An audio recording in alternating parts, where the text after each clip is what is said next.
Obi-Wan Kenobi Part V released today, and it delivered on a lot of the setup of the previous episodes, as well as some of the hopes fans have had since the series was announced. And that happened right at the start. We open back on Coruscant with a flashback to Obi-Wan and Anakin before the events of Attack of the Clones, a sparring session between an apprentice and his master in all his mulleted glory.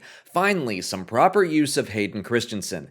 And I'm glad it was a flashback done well. Similar to the scene of Vader and Kenobi in their back-to-tank reliving their brief duel on Mapuzo simultaneously, both characters seem to recall this event throughout the episode. Obi-Wan revisits his past to inform his actions, while we see that Vader hasn't grown all that much and is still dealing with the same issues.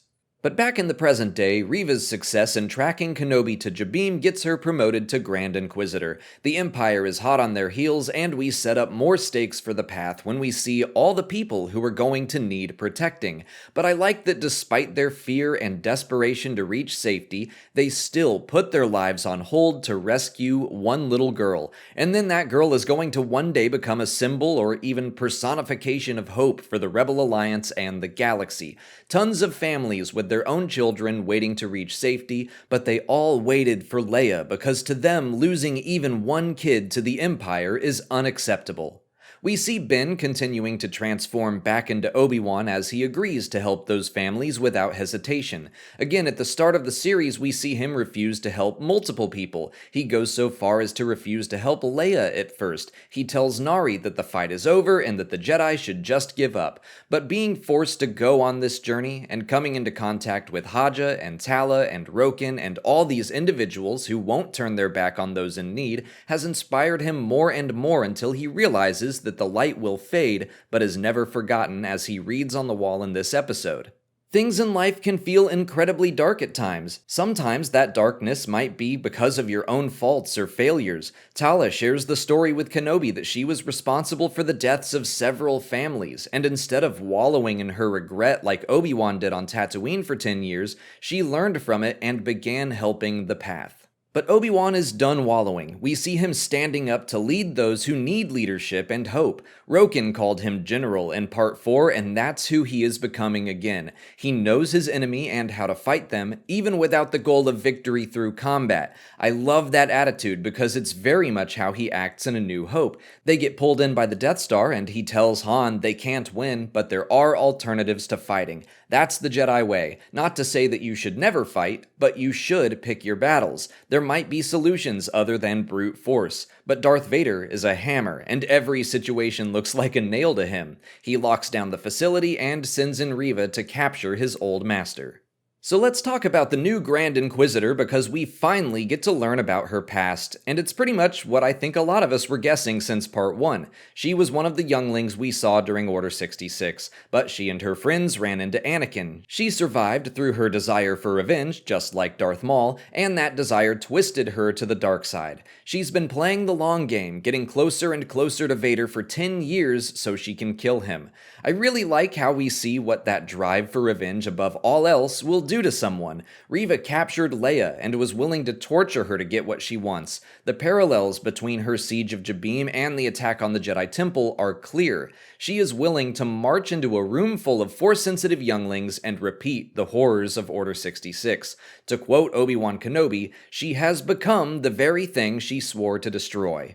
She asks him why he wasn't there at the Jedi Temple to stop Anakin. Obviously, we know he was gone and under attack himself at the time, but it's great seeing him stand in defense of the families on Jabiim. It's a little bit of vindication. By the way, I love how Obi-Wan's wardrobe has become more and more Jedi over the course of the series. It's like the opposite of Die Hard, where John McClane gets more and more beat up and bloodied and haggard. Kenobi is becoming more and more noble piece by piece, and I like that his clothing represents that.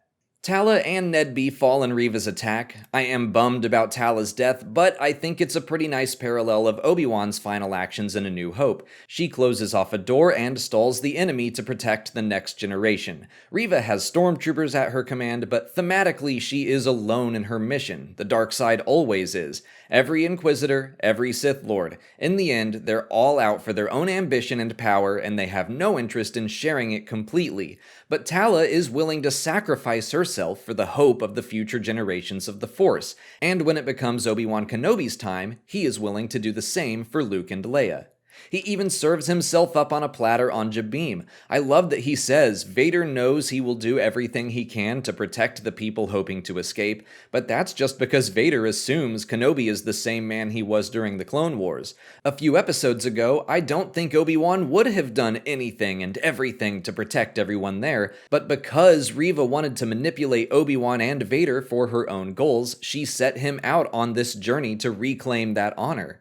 He passes his gear to Haja, which is in itself a nice little arc of how Kenobi has learned to trust people again, whereas in parts 2 and 3 he was so untrusting of the con man. And then he sets out to face Reva, once again claiming there are ways to fight without weapons, because he knows the dark side puts their own self-interest first. He knows he can manipulate her by offering the chance to finally kill Vader. The Sith Lord has his sights set on Kenobi and only Kenobi. Reva has her sights set on Vader and only Vader. That kind of tunnel vision is easily exploited.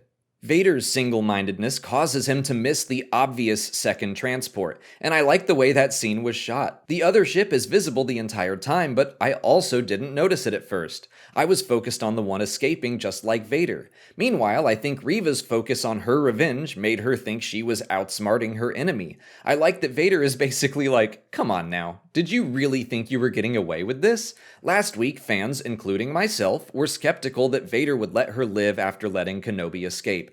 But she had a contingency. She still had a lead on Obi-Wan, and that was Vader's chief concern. He allowed her to live so long as she was useful. She is completely outmatched in their duel, which was cool to watch. I liked the evolution of her attempts to fight him, going from single blade to double blade to spinning blade. I can't remember if this was officially said anywhere or if it was just a fan theory, but the consensus is that the spinning blades are meant to be like an aid to all Inquisitors. They weren't the best of the best Jedi, they were just the ones that were willing to turn to the dark side.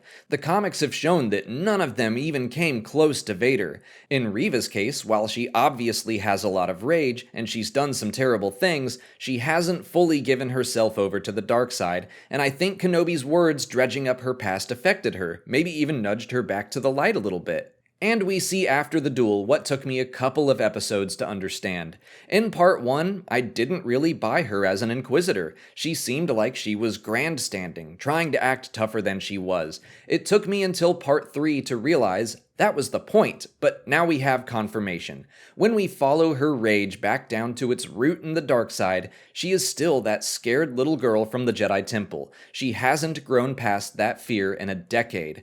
When she's beaten and all the rage is gone, she finds herself in the exact same place she was during Order 66. Her desire for revenge got her absolutely nowhere. None of her manipulations worked. In fact, she was being manipulated by Vader and the Grand Inquisitor, who, yes, is still alive. We close out with Reva stabbed and left to die, but she finds a recording from Bail Organa that mentions the children, Tatooine, and Owen. The message is vague enough right now that she could simply think that this is more children who are part of the path. She has met Owen, so she's got that lead. I'm intrigued and a little wary about this. It's a good cliffhanger, but I admit I'm a little worried about what it might mean. I'm going to reserve judgment until next week, though, because I think the lesson to learn in Part 5 is patience. This episode answered so many questions fans have been having, and some fans have been angry about not having those answers right away instead of just waiting for the story to reveal them to us. And this has been true since The Mandalorian, by the way. Some people got all up in arms about Din never removing his helmet, breaking canon, and we eventually learned there was a very good thematic reason for it that fits in the universe just fine. That said, in the case of Obi-Wan Kenobi, I think Part 5 makes me wish more than any other episode so far that this were a movie instead of a series, because the answers to all those questions were pretty much exactly what I expected. I think they would have landed better if we hadn't been discussing them for weeks at this point. I also just felt the presence of the volume on Jabim a lot. Some of the effects, especially surrounding the transport ship, didn't hold up very well, like the stuff on Mapuzo in Part 3. I wish Obi-Wan Kenobi had more of a budget to throw around in a film, which was the original plan. Basically, I am very much into the story being told, but some of the execution took me right out of it. I had to watch Part 5 twice to let those visual distractions go, as well as my attachments to what could have been as a movie. But those are my thoughts on Part 5. Let me know what you thought of the episode in the comments. If you haven't already, please like this video, subscribe to the channel for all our Obi-Wan Kenobi coverage, follow us on TikTok, Twitter, and Instagram, and consider checking out our Patreon page for even more, like our video reactions and audio commentaries for every episode as they come out. As always, thanks for watching, and may the Force be with you.